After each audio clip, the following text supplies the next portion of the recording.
Hi, yogis and yoginis. Welcome to yoga.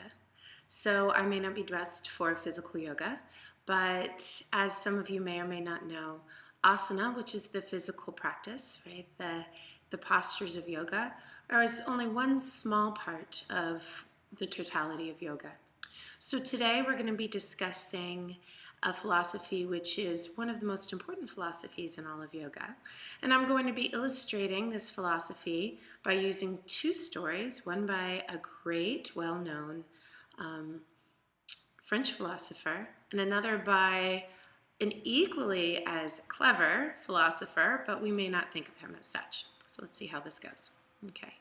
So the very first example I'm going to use is the myth of Sisyphus. This myth is written by Albert Camus, and it's a rewrite of a Greek myth. So the myth is that Sisyphus really ticked off the gods.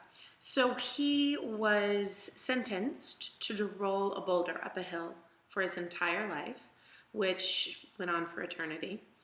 And at the very top of the hill, the boulder would slip out of his hands and it would roll back down to the bottom.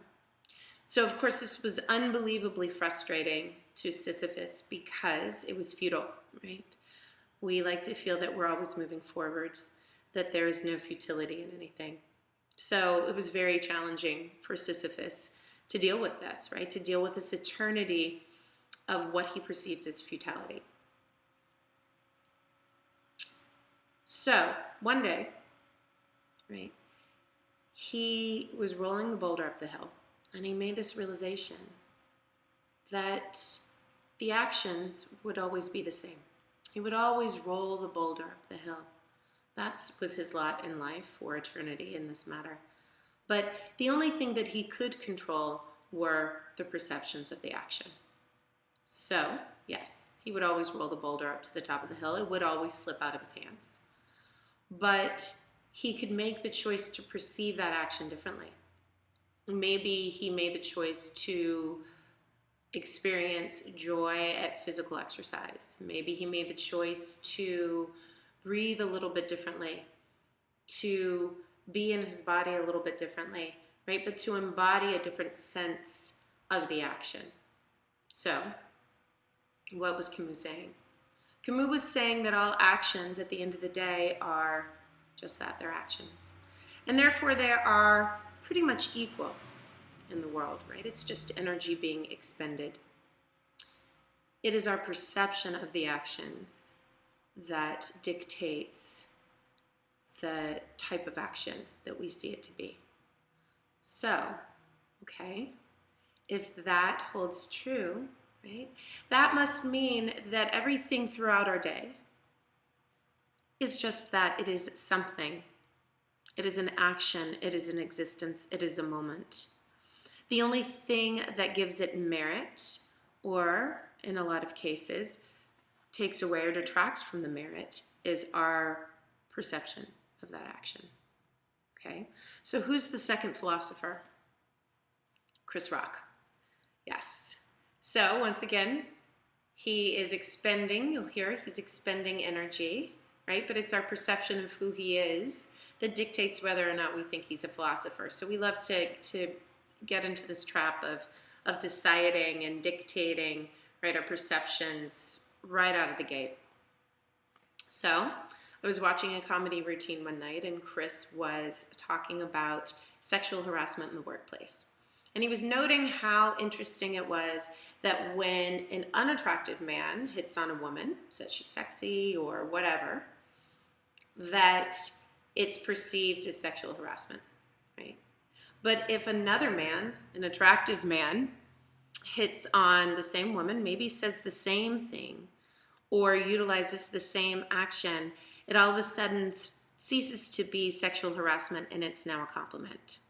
Okay, wow. So that's definitely what Camus was saying. So the action is the same, right? That perceived unattractive man put in just as much energy into his action as the perceived attractive man. The only thing that changed was the woman's perception of the action. How do we apply this to our daily lives on the mat? When we're practicing yoga, right, the only thing that is real about our practice is our physical expenditure of energy, our inhales and our exhales, right? Where our feet are on the mat, where our knee is bent, all of these things. How we feel about those postures, that's all perception. So you may look at the person next to you who is kicking into handstand and maybe holds handstand for 3 to 5 seconds in the middle of the room. That's pretty impressive, right? And then falls out. And you look at them and you have this perception of what an amazing yogi they are, a yogini, and how they must feel so great about themselves. But that's your perception. In that moment, the person next to you kicking up into the handstand might be feeling really challenged because they wanted to hold the handstand for a little bit longer. Or maybe it hurts their back. Or maybe they're indifferent. Whatever it is, the only thing you know when you're looking at that person is that they're kicking into a handstand. Everything else is perception. When we practice our own practice, right, and we try to get into a back bend or maybe are working in headstand in the middle of the room, and our back bend isn't as deep as we'd like it to be, or we don't kick up into headstand successfully, we have a choice.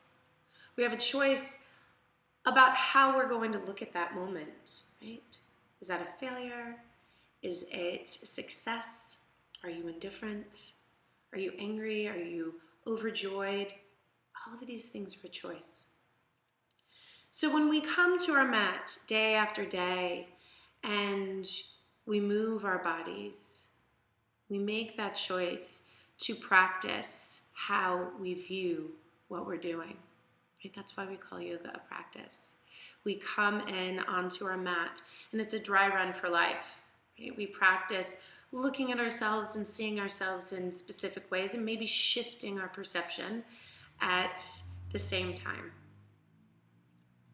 So hopefully when we go out into the world and we have that moment where the guy cuts us off in traffic or somebody doesn't say hi to us with the same amount of enthusiasm that we say hi to them with, maybe we can remember the moments on the mat where we remember that all actions just exist, that it is our choice on what we do with those actions. For me, that's very comforting, right? Because suffering in a lot of ways is a choice, and it's something that we can actually overcome. It's a practice, it's a journey. We may not overcome it in this lifetime or the next 10 lifetimes, but it is something within our grasp. So, one of the many reasons we practice yoga, one of the many reasons we come back to our mat. So I hope today you might have a moment where this brings you a little bit of peace or maybe shifts a perception about a moment that you're having that's challenging. Have a great day and thank you for practicing with me. Bye-bye.